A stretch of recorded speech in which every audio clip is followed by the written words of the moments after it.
आज तक के।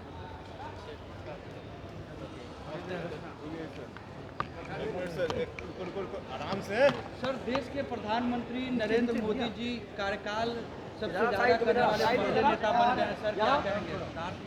फोन गिर गया फोन गिरा दिया जहाँ पे। नीचे कर लो ना यार, नीचे कर लो ना लोगों। देश के यशस्वी प्रधानमंत्री जी, मुख्यमंत्री और प्रधानमंत्री 8931 दिन पूरे हुए हैं। पूरे देश में कोई भी राजनेता इतने दिन तक चुने हुए के हेड के रूप में कभी भी नहीं हुए। इन्होंने सिक्किम के माननीय मुख्यमंत्री चामलिंग जी 8930 दिन रहे और कल माननीय प्रधानमंत्री जी का 8931 दिन पूरा हुआ है।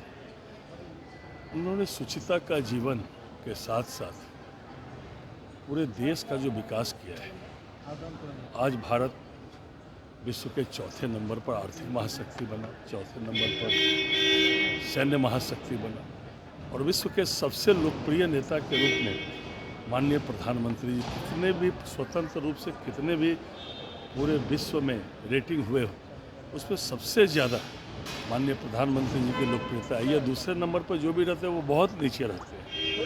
आज उनके नेतृत्व में वैश्विक स्वीकार्यता भी माननीय प्रधानमंत्री जी की है। आज अभी युद्ध चल रहा है, उसके बाद भी माननीय प्रधानमंत्री जी की विदेश नीति हो कि उनकी वैश्विक स्वीकार्यता हो कि व्यक्तिगत संबंध और संपर्क के आधार पर तीन देश आपस में युद्ध कर रहे हैं, लेकिन जब भारत की बात आती है तो तीनों मिलकर भारत के काम को आगे रखते हैं। तो आज हम लोग गौरवान्वित हैं कि आज प्रधानमंत्री जी कल 8931 दिन अपने मुख्य भूमिका के रूप में पूरे हुए हैं। हम लोग उनको शुभकामना देते हैं और वो आगे बढ़ें और यशस्वी जीवन जिए और ऐसे बिहार और देश को आगे बढ़ाएं। ममता बनर्जी ने नरेंद्र मोदी को घुसपैठिया कहा।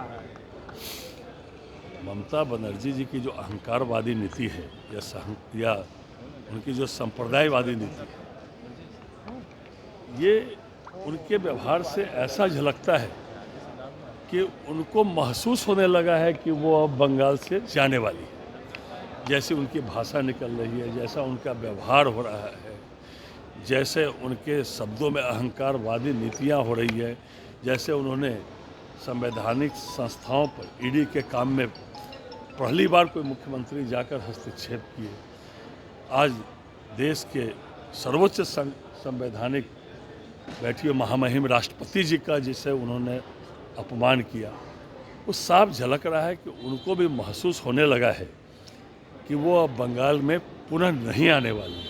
और जिस तरह वो प्रधानमंत्री जी के लिए ऐसे शब्दों का इस्तेमाल कर रही है, वह देश के लोग और बंगाल के लोग किसी हालत में भी बर्दाश्त नहीं करेंगे।